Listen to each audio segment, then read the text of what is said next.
juga merupakan alumni University of Chicago, betul Mas ya? Dia alumni University of Chicago dan beliau mengajar di University of Notre Dame, adalah salah satu universitas Katolik ya di Indiana ya. Dan kalau melihat University of Notre Dame dan University of Chicago juga mengingatkan kita pada salah satu mantan Ketua Umum Pimpinan Pusat Muhammadiyah, yaitu Profesor Amin Rais. Setelah lulus S1-nya dari UGM, beliau melanjutkan S2-nya di University of Notre Dame, Indiana, US juga, dan juga mengambil doktoralnya di University of Chicago, Illinois. Ya, salam teman-teman. Kali ini kita akan dengarkan, tetapi bukan kesaksian. Kita akan dengarkan bersama-sama tentang pemaparan seorang dosen tamatan Universitas Katolik di luar negeri yang sangat luar biasa, sangat dahsyat, yang membuka segala rahasia yang ada di agama Islam dan juga Kristen. Nah, dalam hal ini dia membedah sebuah buku yang luar biasa karena beliau ini menulis banyak buku. Nah, mari kita semua teman-teman, kita belajar, kita mendengarkan bersama supaya kita bisa mengambil keputusan yang tepat, benar-benar tepat dan sesuai firman Tuhan, supaya kita bisa menentukan iman kita. Bagi yang belum percaya kepada Yesus juga bisa menentukan iman, ya, bisa mengambil tindakan, mengambil keputusan. Tuhan mana yang hidup, Tuhan mana yang perlu untuk kita ikuti atau kita imani sebagai Tuhan dan Juru Selamat. Nah, seperti apa? Mari kita simak sampai selesai dan jangan di skip ya. Silakan. Ini alhamdulillah buku Kemunculan Islam dalam Kesarjanaan Revisionis, penulisnya telah alhamdulillah hadir di tengah-tengah kita. Beliau adalah dosen di University of Notre Dame, Indiana ya Mas ya. Indiana juga merupakan alumni University of Chicago, betul Mas ya. Dia alumni University of Chicago dan beliau mengajar di University of Notre Dame, adalah salah satu universitas Katolik ya di Indiana ya. Dan kalau melihat University of Notre Dame dan University of Chicago juga mengingatkan kita pada salah satu mantan Ketua Umum Pimpinan Pusat Muhammadiyah, yaitu Profesor Amin Rais. Setelah lulus S1-nya dari UGM, beliau melanjutkan S2-nya di University of Notre Dame, Indiana, US juga, dan juga mengambil doktoralnya di University of Chicago, Illinois. Alhamdulillah telah hadir di tengah-tengah kita. Beliau adalah asisten Profesor Mun'im Siri, PhD, yang kemarin alhamdulillah kalau tidak salah tanggal 22 Oktober 2017 beliau juga sudah hadir di sini. Kita duetkan dengan Bapak Dr. Hamim Ilyas. Alhamdulillah beliau bersedia hadir untuk membahas buku ini. Moderator tidak akan lama-lama, nanti biar beliau semuanya yang membahas ya. Kita nanti masih punya waktu banyak pada malam hari ini. Baik, monggo kita buka Kamastu pada malam hari ini dengan bersama-sama melafadzkan bacaan tasmiyah atau basmalah. Bismillahirrahmanirrahim. Sebelum Pak Munim saya serahkan, seperti biasa kami mohon untuk teman-teman yang putri bisa maju ke depan dulu. Ya, baris pertama dan baris kedua mohon diisi terlebih dahulu. Ya, nanti kalau sudah di belakang, nanti kalau ada yang putri mau maju nanti tidak enak ya, karena sudah kajiannya dimulai. Kami mohon teman-teman bisa maju ke yang depan dulu ya. Depan mohon diisi terlebih dahulu. Monggo kami mohon kerelaannya teman-teman yang putri untuk bisa maju ke depan.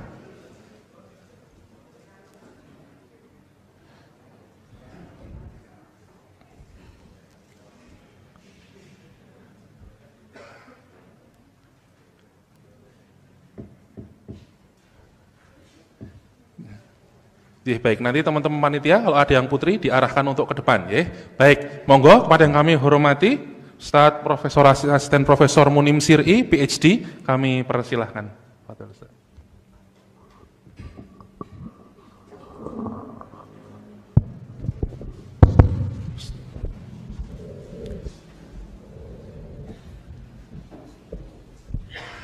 Assalamualaikum warahmatullahi wabarakatuh. Rabbi shrah li sadri wa yassir li amri wahlul 'uqdatam min lisani yafqahu qawli. Teman-teman sekalian, terima kasih untuk Mas Moderator.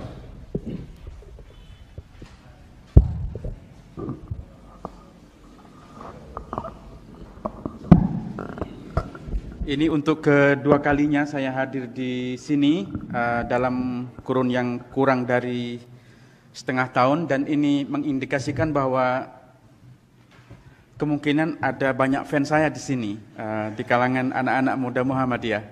Ini sangat menggembirakan karena banyak institusi kampus yang khawatir mengundang saya hadir, dan ternyata teman-teman Muhammadiyah di sini cukup terbuka untuk mendengarkan ide-ide gila. Teman-teman sekalian, karena ini bedah buku, jadi sebagian besar dari yang akan saya bicarakan, Anda bisa, ini sekaligus promosi buku kan, Anda bisa dapatkan dalam buku yang dijual di pintu masuk.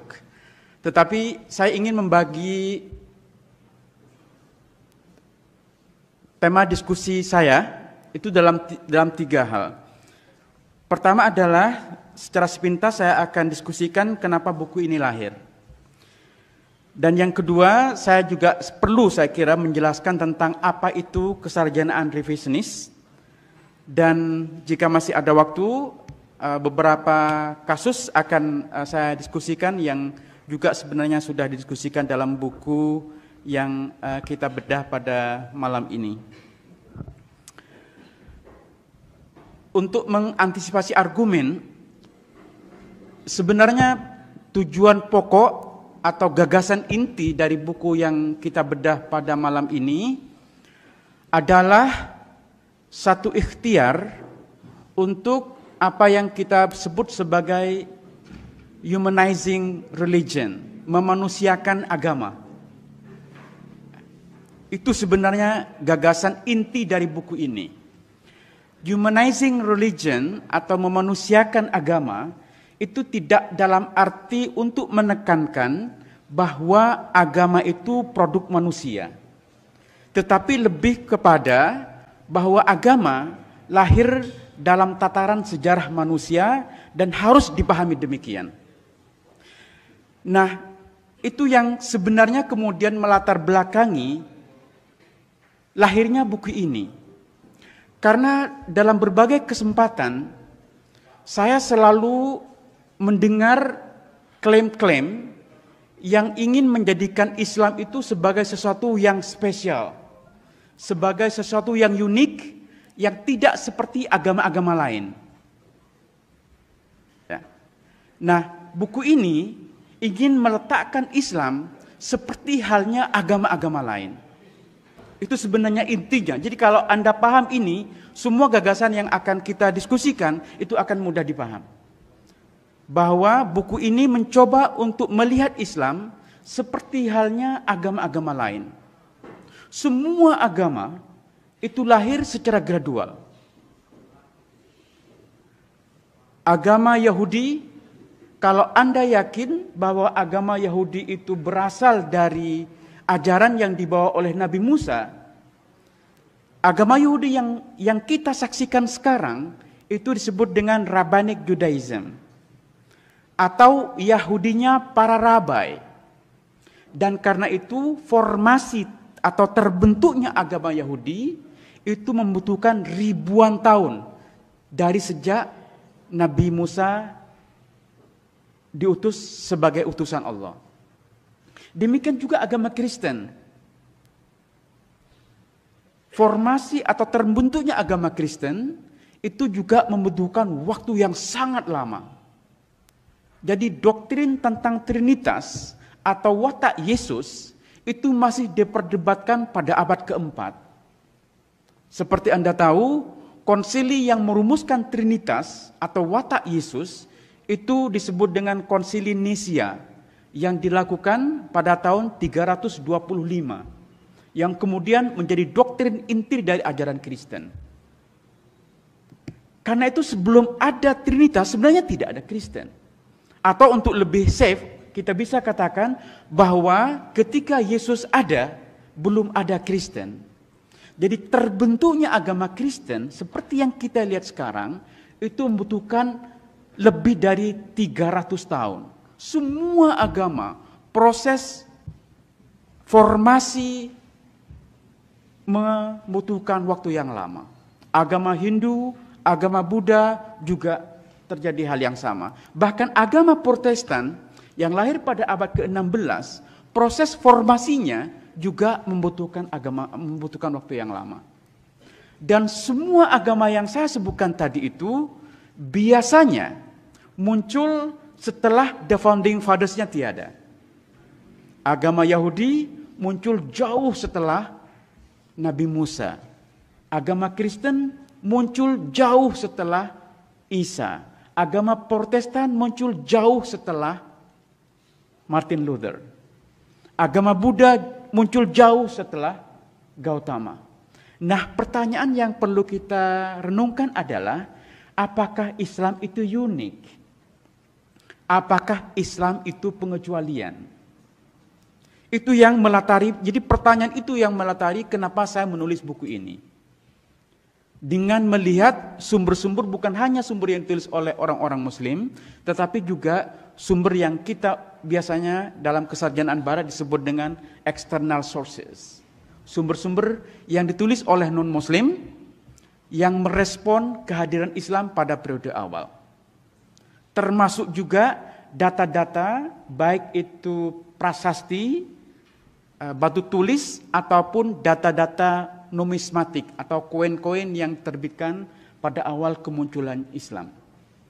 Nah, pertanyaan intinya itu sebenarnya. Apakah Islam, kelahiran Islam, munculnya Islam itu suatu pengecualian? Nah, kenapa kemudian pertanyaan ini perlu didiskusikan dalam kesarjanaan revisionis? Nah, salah satu poin penting dalam kesarjanaan revisionis adalah penekanan terhadap pentingnya melihat sumber-sumber sejarah secara kritis. Ya. Kita ketika mencoba untuk merekonstruksi sejarah kemunculan Islam, kita cenderung sepenuhnya menerima sumber-sumber Muslim yang ditulis oleh ulama-ulama kita. Kita tidak punya historical awareness, kesadaran historis bahwa kitab-kitab sirah atau sejarah Islam yang sampai kepada kita sekarang itu sebenarnya meliputi banyak sekali kelemahan. Kelemahan pertama adalah bahwa sumber-sumber Islam itu ditulis sangat belakangan. Jadi kitab sirah pertama yang sampai kepada kita saat ini itu ditulis oleh Ibnu Ishaq yang wafat pada tahun 150 Hijriah atau 767 Masehi. Itu kitab sirah yang sampai kepada kita sekarang, yang umumnya digunakan oleh para sarjana Muslim untuk merekonstruksi bagaimana Islam lahir ke atas panggung sejarah.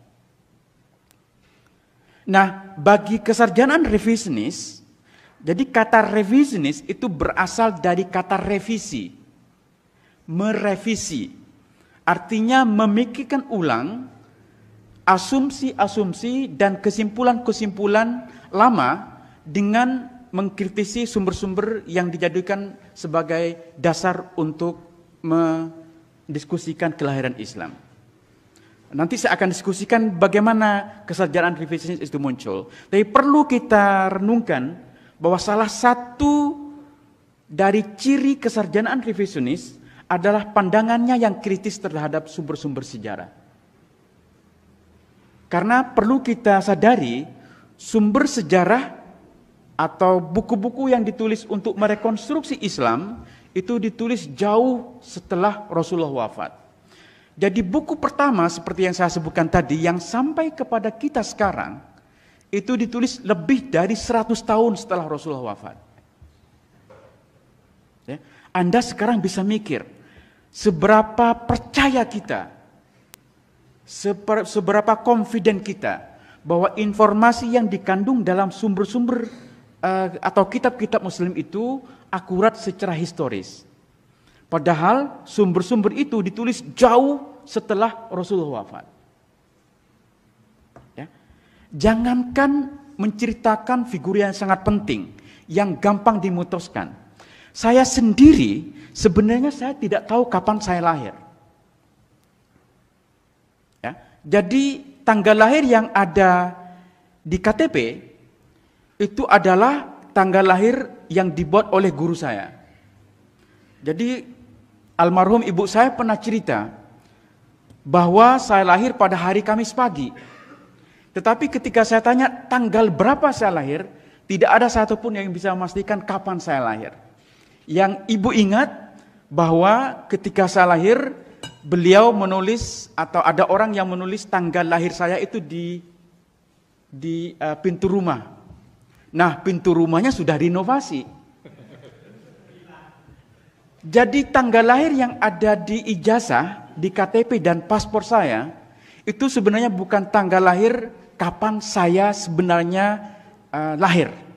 Tetapi itu adalah tanggal yang dibuat oleh guru sekolah ketika pertama kali saya masuk SD. Anda bisa bayangkan, saya lahir di abad 20. Di Indonesia yang sudah ada kertas untuk menulis. Ya.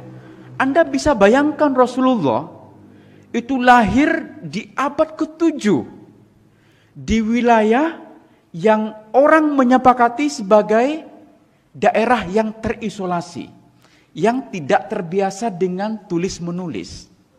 Nah, sekarang Anda renungkan, seberapa yakin Anda bahwa sumber-sumber yang ditulis oleh sarjana-sarjana Muslim, ditulis lebih dari 100 tahun itu, akan memuat informasi yang bisa dipertanggungjawabkan dan akurat secara historis. Saya saja yang lahir di abad 20 itu tidak tahu kapan saya lahir. Nah, Anda bisa lihat juga misalnya Pak Karno. Sekarang orang berdebat di mana Pak Karno lahir. Dia lahir pada abad ke-19. Kalau Anda flashback ke belakang, apakah Anda masih yakin bahwa informasi yang dimuat dalam sumber-sumber itu akurat? Padahal sumber-sumber Muslim itu ditulis sangat belakangan, lebih dari 100 tahun.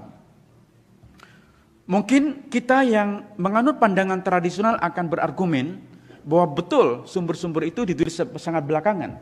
Tapi bukankah kitab-kitab sirah itu didasarkan kepada periwayatan, kepada isnad atau transmisi periwayatan? Nah, ada dua argumen tentang itu. Pertama, para sejarawan awal atau para ulama awal itu juga memproblematisasikan bahwa kitab-kitab sirah itu didasarkan kepada transmisi yang akurat. Anda bisa baca karya Ahmad bin Hambal yang sangat tradisional. Bahkan bapak tradisionalisme itu yang sebenarnya adalah Ahmad bin Hambal. Ahmad bin Hambal itu mengkritik keras karya Ibnu Ishaq dan menolak Ibnu Ishaq itu sebagai rujukan sejarah. Alasannya kenapa? Karena karya Ibnu Ishaq tidak didasarkan kepada tradisi isnad yang disepakati oleh para muhaddis. Jadi kaum tradisionalis sendiri menolak tentang akurasi historis karya sejarah seperti yang ditulis oleh Ibnu Ishaq. Argumen kedua kenapa ini problematik adalah bahwa tradisi penggunaan isnad secara masif itu juga terjadi belakangan. Jadi argumen kebanyakan orang ketika saya menceritakan seperti ini, kritik pertama yang sampai kepada saya adalah bahwa kitab-kitab sirah ini sebenarnya didasarkan kepada periwayatan, kepada isnad. Nah, kita lupa untuk mendiskusikan sejarah isnad itu sendiri. Bahwa penggunaan isnad secara masif itu juga terjadi belakangan. Jadi ada seorang tabi'in namanya Ibnu Sirin yang kita kenal sebagai ahli penakwil mimpi. Ya. Karena kitabnya Ibnu Sirin ini sampai kepada kita sekarang yang berjudul Ta'wilur Ru'ya atau takwil mimpi. Nah, Ibnu Sirin ini seorang tabi'in yang mengeluarkan pandangan yang sangat menarik tentang penggunaan isnad. Kata dia, sebelum terjadi fitnah,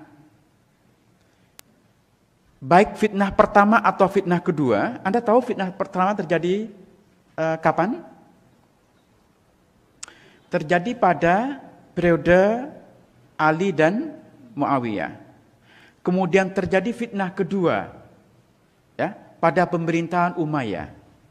Nah, sebelum terjadi fitnah, kata Ibnu Sirin, kami tidak terbiasa menggunakan isnad. Dan baru ketika terjadi fitnah, masing-masing orang ingin menjustifikasi pandangannya dengan mengatakan posisi saya didukung oleh hadis Nabi, maka saat itulah isnad mulai digunakan.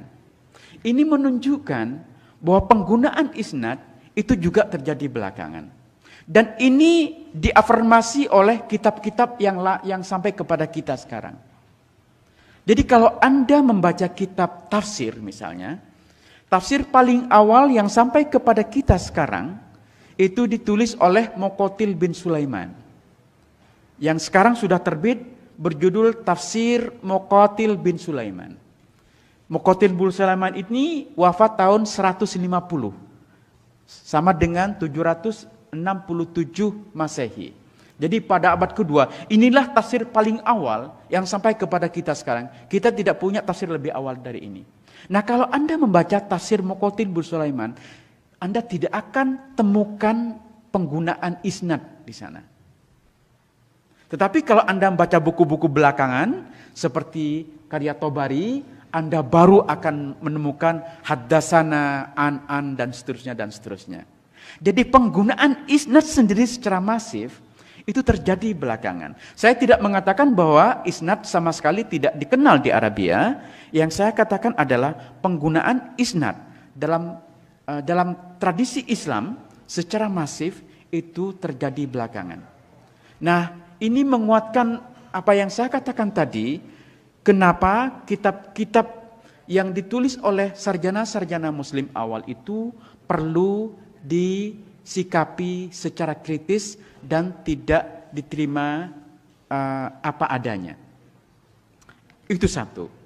Problem yang kedua adalah kalau Anda hanya membaca satu kitab, Anda akan punya kesan bahwa semuanya serba indah. Kelahiran Rasulullah, perjuangan Rasulullah di Mekah dan Madinah, kemudian beliau wafat, semua diceritakan begitu detail. Nah, ini yang sesungguhnya mendorong seorang sarjana Perancis pada awal abad ke-19 untuk mengatakan bahwa kami mengetahui sejarah Nabi Muhammad melebihi pengetahuan kami tentang Yesus Kristus.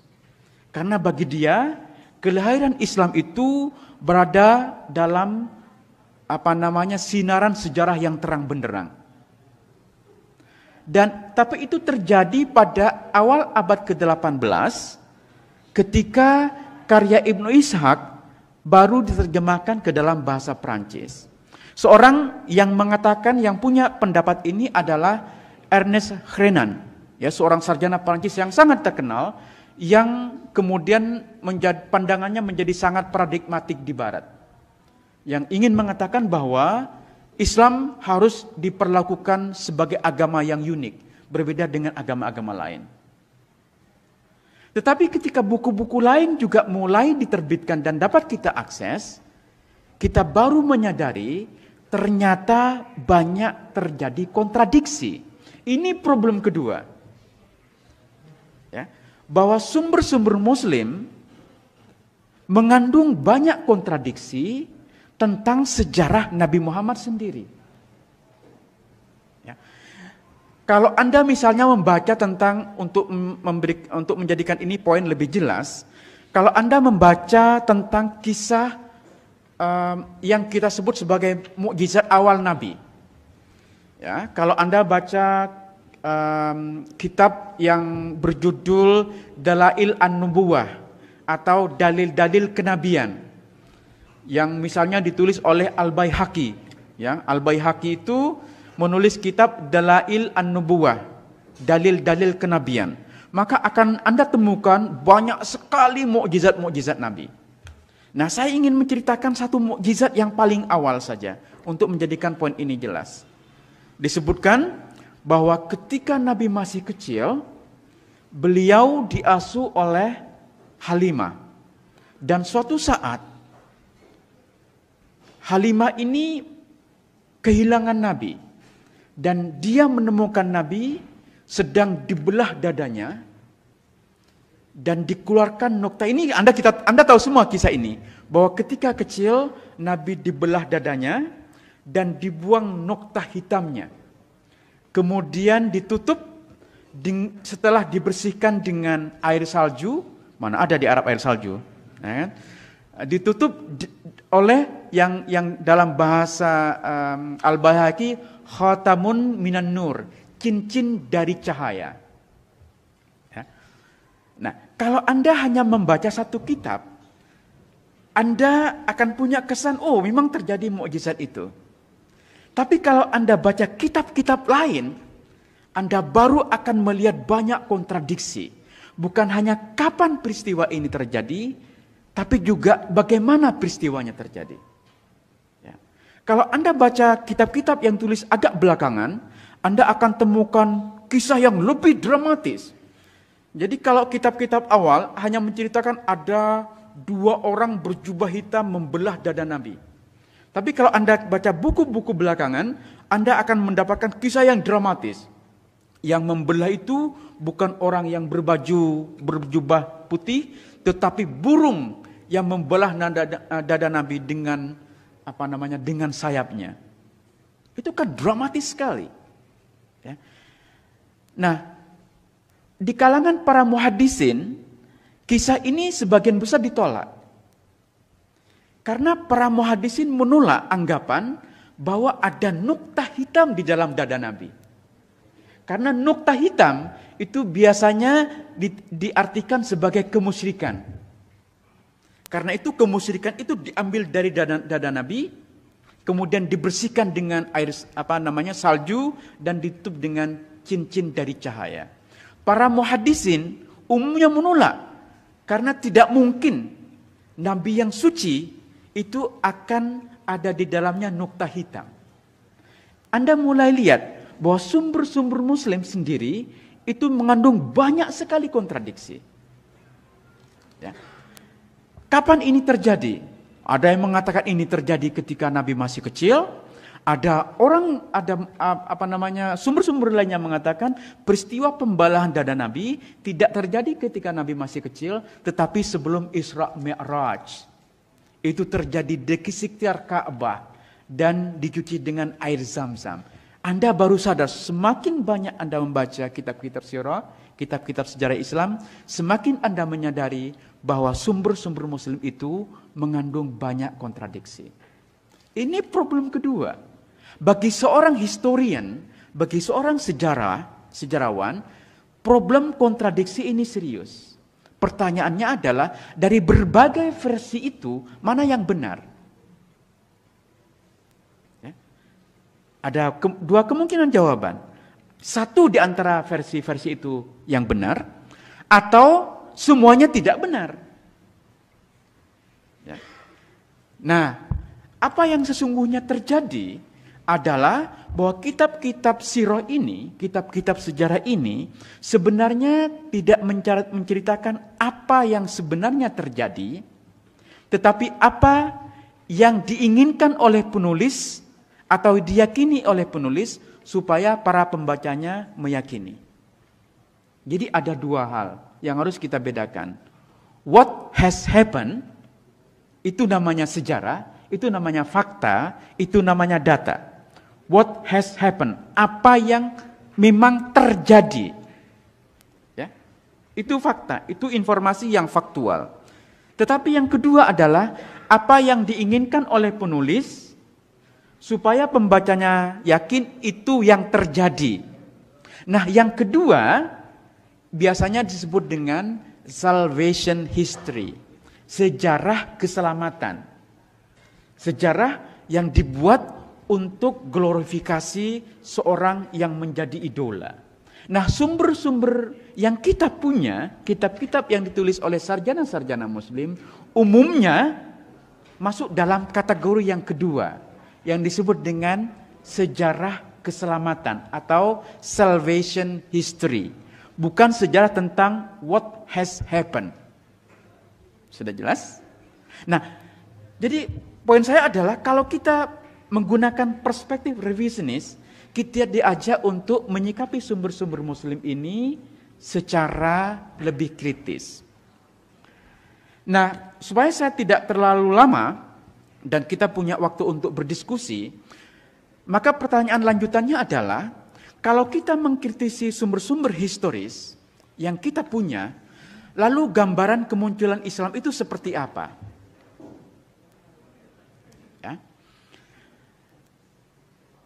Dalam temuan saya, kalau kita mengkaji sumber-sumber muslim secara kritis, maka kelahiran Islam itu tidak berbeda dengan kelahiran agama-agama lain. Sebagaimana Yahudi, Kristen, Hindu, Buddha, dan semua agama lahir secara gradual, demikian juga agama Islam. Jadi dengan demikian, Islam itu bukanlah suatu pengecualian.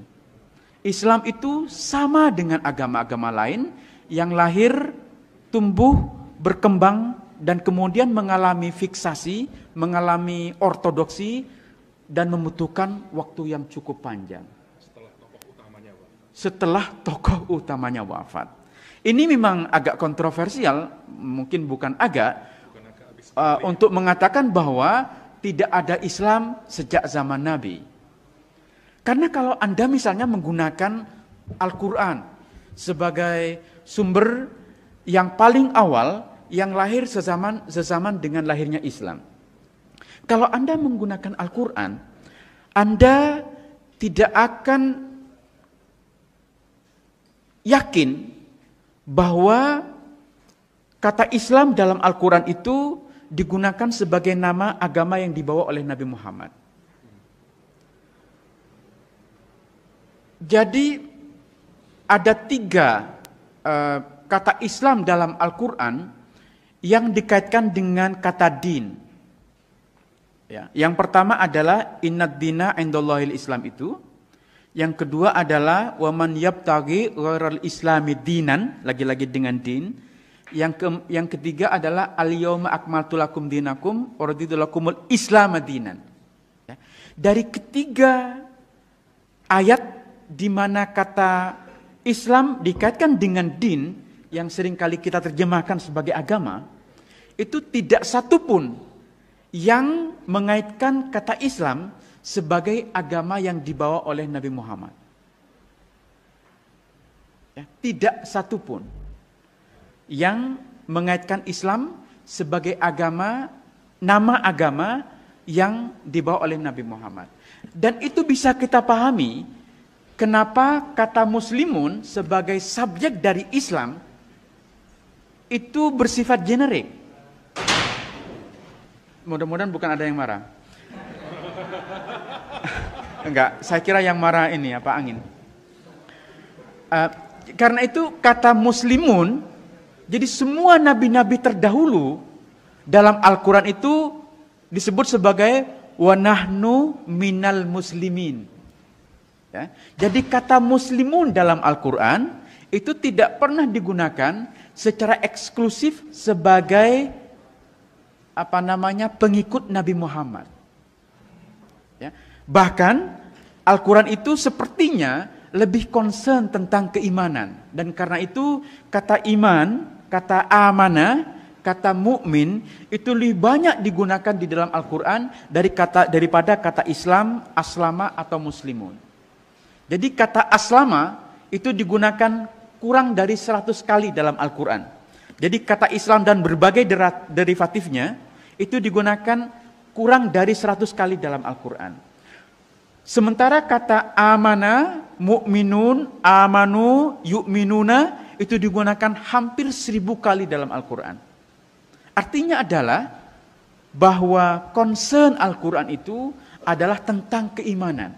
Nah karena itu kalau Anda membaca Al-Quran, maka konstruksi keberagaman yang kita akan dapatkan adalah konstruksi keimanan. Adalah bangunan keimanan. Dan karena itu, misalnya ayat yang menjadi favorit teman-teman, innalladzina amanu walladzina hadu wan nasara wassabiin, Al-Baqarah ayat 62 dan kemudian diulang lagi di Al-Maidah ayat 969, orang-orang beriman Yahudi, Kristen dan Sabian, siapapun di antara mereka yang beriman. Jadi kata muslimun sama sekali tidak digunakan. Nah karena itu kalau kita menggunakan framework Qur'ani, maka bentuk agama atau bentuk keberagaman yang ada pada masa Nabi itu adalah agama yang atau keberagaman yang saya seringkali sebut sebagai bersifat ekumenis, bersifat menyatukan, bukan menekankan perbedaan.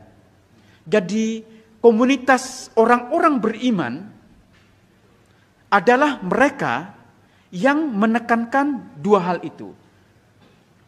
Punya keimanan yang benar, amana billahi wal yaumil akhir. Dan yang kedua adalah amila sholihan, menekankan kesalihan. Jadi konstruksi keberagamaan pada masa Nabi adalah keberagamaan yang ekumenikal. Jadi komunitas kaum beriman itu bisa siapa saja. Bisa Yahudi, bisa Kristen, bisa Sabian.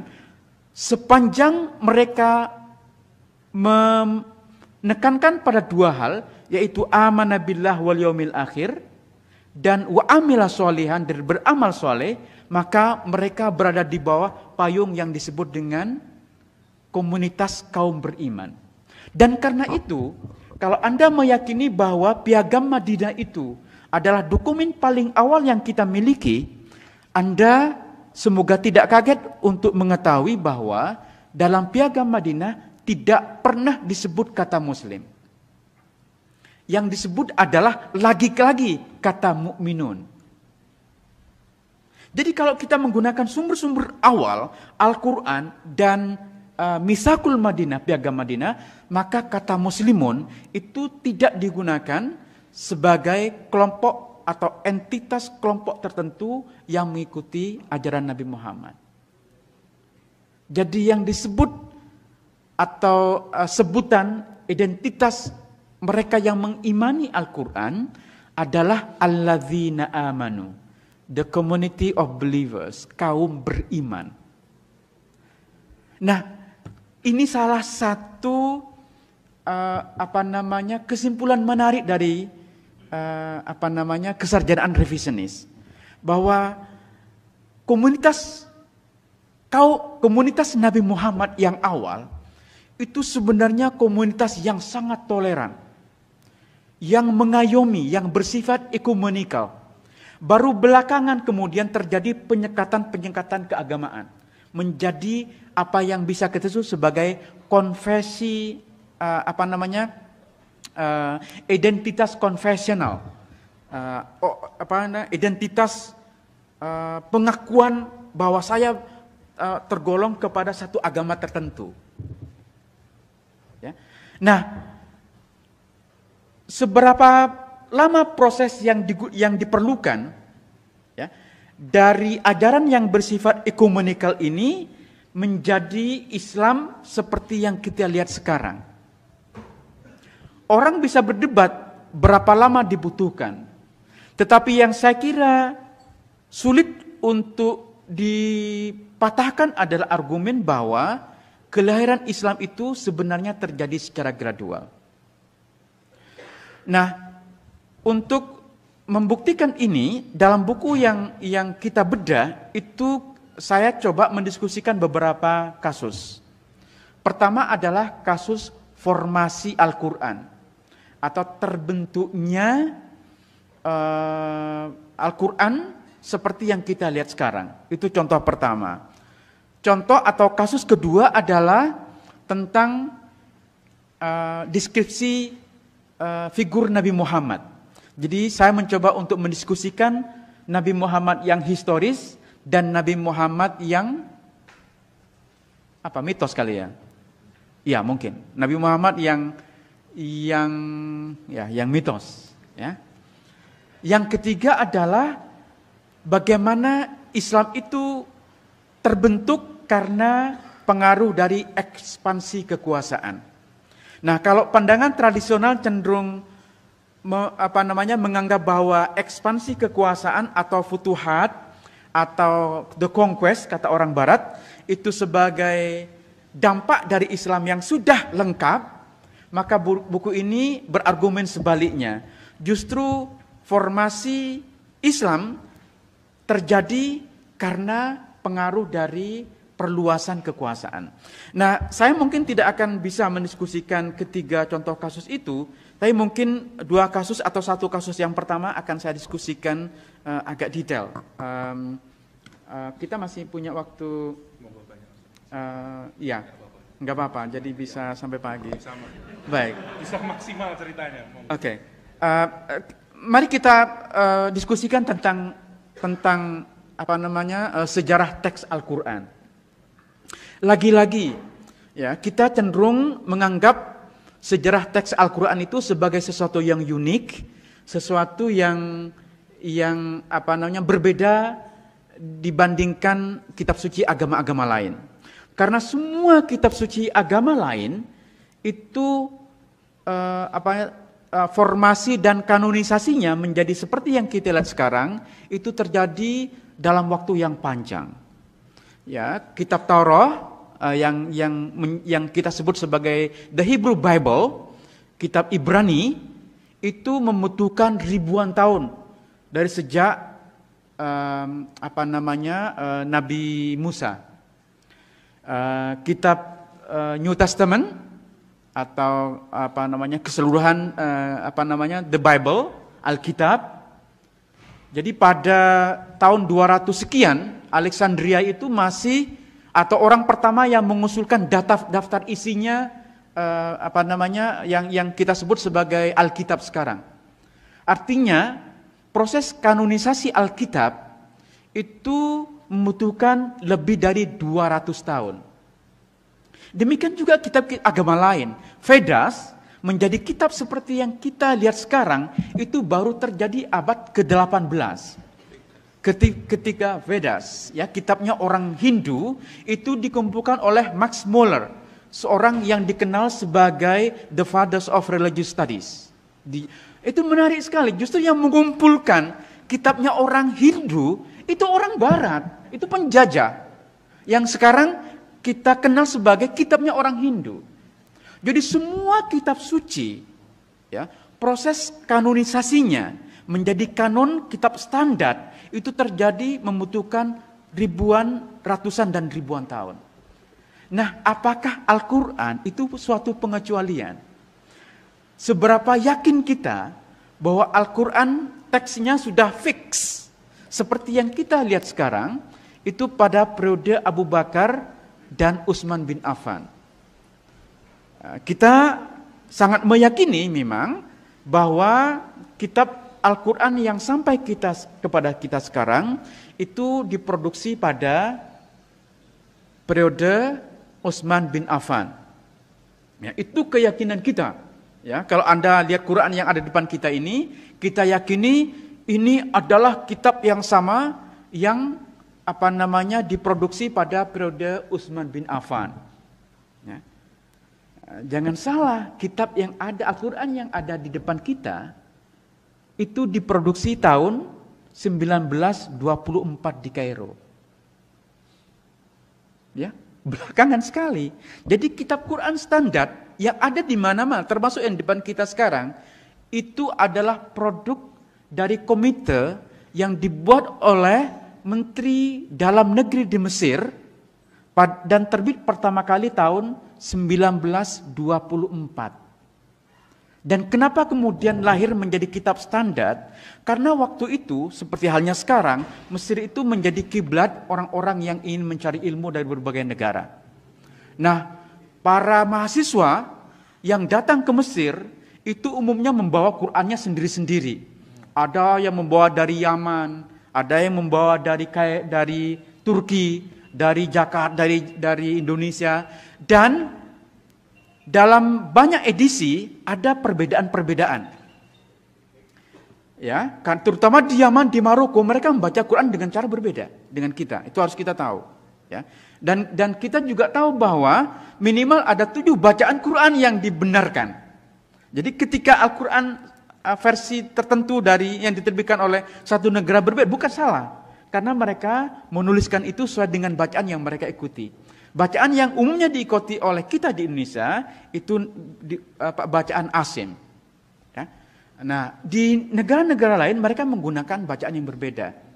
Nah, ini bagi pemerintah Mesir dikhawatirkan akan membingungkan ketika mahasiswa dari berbagai negara itu membawa Qur'annya dengan versi yang berbeda-beda.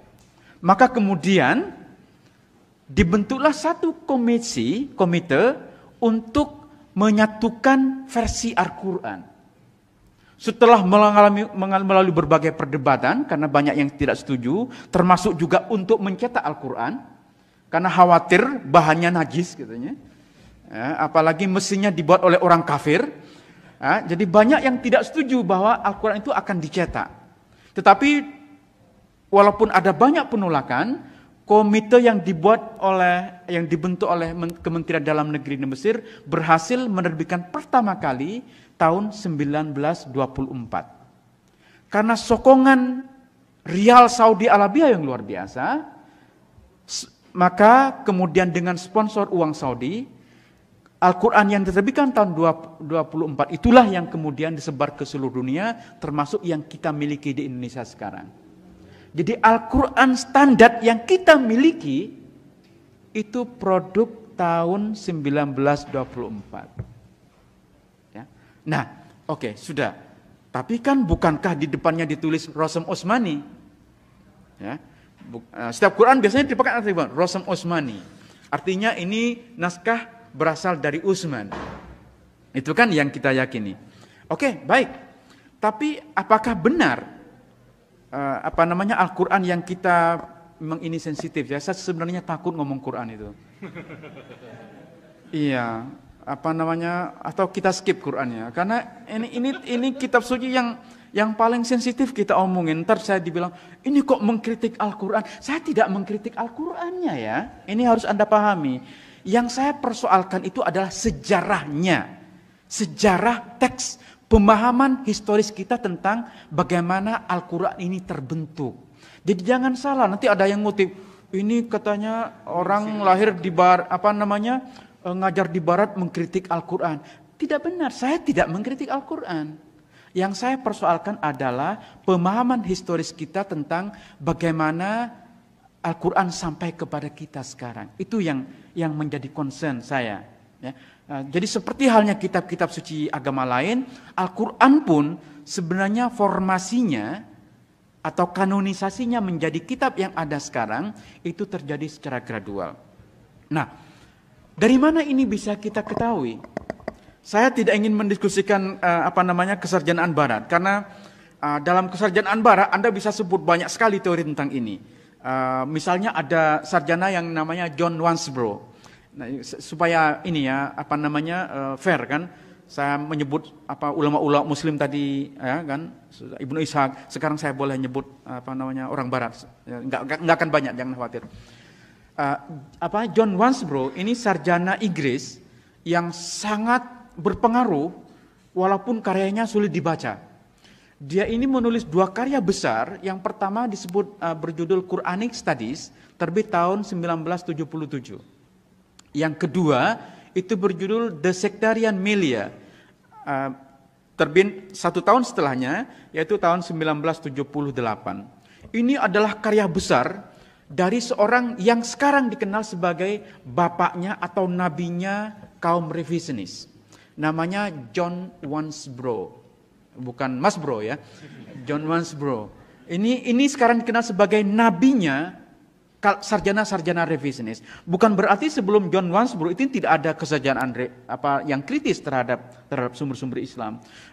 Anda bisa tahu tahun 1883 itu Ignaz Goldziher, sarjana kelahiran Hungaria, itu menulis buku yang sangat terkenal, Muhammadan Studien atau studi Muhammad, yang memproblematisasikan tentang hadis-hadis Nabi. Ya. Jadi sebelum sebelum John Wansbrough ini sebenarnya sudah banyak kajian-kajian yang kritis terhadap sumber-sumber Muslim. Tetapi adalah John Wansbrough ini yang sangat radikal dalam menyikapi sumber-sumber Muslim. Nah, Wansbrough ini berargumen bahwa Al-Quran ini stabilisasi teksnya itu terjadi pada akhir abad ke-8 atau awal abad ke-9. Ya, tentu dia punya argumen yang sangat kompleks. Ya, tetapi tanpa membaca John Wansbrough pun, dengan merujuk kepada sumber-sumber kita sendiri, kita sebenarnya juga dihadapkan kepada gambaran tentang kanonisasi teks Al-Quran yang tidak sesederhana yang kita bayangkan. Kalau Anda baca kitab Ibnu Abi Daud Al-Sijistani yang berjudul Kitabul Mashahif, ya, bahkan judulnya saja menarik, Kitabul Mashahif. Artinya Mashahif itu jamak dari mushaf. Artinya lebih dari satu mushaf, ada banyak mushaf. Ya. Nah, Al-Sijistani ini bercerita tentang inisiatif dari khalifah kelima dari Bani Umayyah, namanya Abdul Malik bin Marwan. Jadi Abdul Malik bin Marwan, khalifah kelima dari Bani Umayyah, bersama gubernurnya di Irak bernama Hajjaj bin Yusuf, mereka berdua membentuk satu komite untuk mengedit Al-Quran. Coba bayangkan, proses editing Al-Quran itu masih terjadi pada masa Abdul Malik bin Marwan. Dan di antara anggota komite yang dibentuk oleh Abdul Malik bin Marwan ini, mereka berjumlah 6 orang, itu terjadi perdebatan tentang bagaimana ini dibaca, apa yang perlu dimasukkan, apa yang tidak dimasukkan. Ya memang, ya ini kitab suci kita ya, masa iya Quran diedit gitu. Terus apa bahasa yang lebih sopan kira-kira? Mengedit Al-Quran itu kan berat sekali ya. Saya paham, Anda pasti susah menerima ini ya. Paham Tetapi gini lah, ulama-ulama awal itu masih berdebat tentang apa yang perlu dimasukkan, apa yang dihilangkan, apa yang salah, apa yang benar. Ya. Mereka dulu tuh terbiasa berdebat tentang ini. Kita yang hidup di abad 21 itu lebih picik pikiran kita. Kita lebih tertutup. Ya. Maka Al-Quran ini sekarang menjadi kitab yang tidak mungkin kita otak-atik. Jadi ketika saya pernah nulis di Jotam tentang rekonstruksi surah Al-Kafirun, itu heboh, mengotak-atik Al-Quran. Padahal yang saya lakukan itu penelitian ilmiah. Itu berdasarkan teks-teks kuno Al-Quran yang sekarang ditemukan di berbagai belahan dunia. Jadi yang saya tulis itu berdasarkan kajian yang saintifik, yang didasarkan kepada teks-teks Al-Quran kuno yang kita miliki sekarang. Itu bukan ngibul, itu bukan memang mengotak-atik Al-Quran, tapi bukan kritik terhadap Al-Quran ya. Nah, begini supaya tidak terlalu panjang. Abdul Malik bin Marwan ini ketika dia membentuk komite, salah seorang anggota komite Abdul Malik bin Marwan itu bernama Ubaidullah bin Ziyad. Ya, Ubaidullah bin Ziyad. Nah, kalau Anda baca Kitabul Mashahif, Ubaidullah bin Ziyad ini disebut menambah 2000 alif ke dalam Quran. Zada alfain alifin. Itu bahasanya loh ya. Itu bukan bahasa. Zada alfain alifin. Dia menambah 2000 alif ke dalam Al-Quran. Ya, jadi bukan kebetulan bahwa namanya itu Ubaidullah bin Ziyad yang memang tukang nambah-nambah. Ya. Nah, ada satu perdebatan ketika dia berhadapan, ketika dia mengajukan supaya ada satu kata ditambah alifnya. Ya.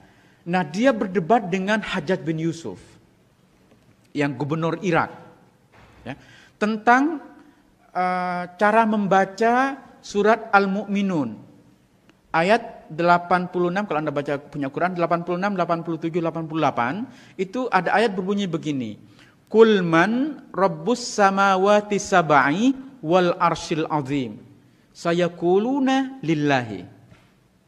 Kata Ubaidullah bin Ziyad, ini salah. Ya. Karena antara pertanyaan dan jawaban tidak sinkron. Qul man, katakan, siapa Tuhan langit yang 7 dan arasy yang agung. Sayaquluna lillahi, mereka akan mengatakan atau mereka akan menjawab milik Allah. Ini kan salah memang, ya. Kan enggak matching itu. Kalau pertanyaan milik siapa langit yang 7 dan arasy yang agung, maka mereka menjawab milik Allah, itu benar. Tapi kalau pertanyaannya kulman, siapakah?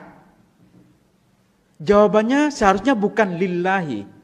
Maka Ubaidullah bin Ziyad mengusulkan supaya kata lillahi ditambah dengan alif di depannya, menjadi Allahu. Jadi seharusnya dibaca Qul man rabbus samawati sab'i wal arsyil azim sayaquluna Allahu. Itu baru matching antara pertanyaan dan jawaban. Jadi orang itu masih berdebat pada masa itu. Jadi pada masa Abdul Malik bin Marwan, khalifah kelima Bani Umayyah, itu orang masih berdebat tentang teks Al-Quran. Artinya fiksasi teks Al-Quran seperti yang kita lihat sekarang itu membutuhkan waktu lebih lama dibanding yang kita duga. Karena pada masa Abdul Malik bin Marwan pun orang masih berdebat tentang kebenaran teks-teks Al-Quran. Nah, sebenarnya yang terjadi pada sejarah Al-Quran, kalau kita membaca sumber-sumber awal, itu memang lebih dinamis dibanding yang kita baca dalam buku-buku tulis belakangan. Hanya sayangnya, kita para mahasiswa dan juga sebagian dosen, itu hanya cukup membaca karya-karya belakangan. Ya, paling banter kita baca itu Al-Itqan fi Ulumil Quran atau Al-Burhan, ya. Kita tidak lagi membaca karya-karya yang awal.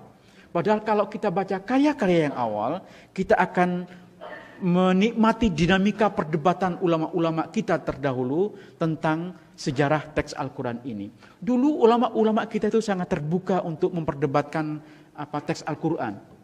Ya, seperti Anda tahu, kalau benar bahwa Utsman bin Affan adalah orang yang punya inisiatif untuk menyatukan teks Al-Quran yang kemudian kita waris sekarang, Utsman pun pernah mengatakan bahwa dalam Al-Quran itu banyak terjadi kesalahan.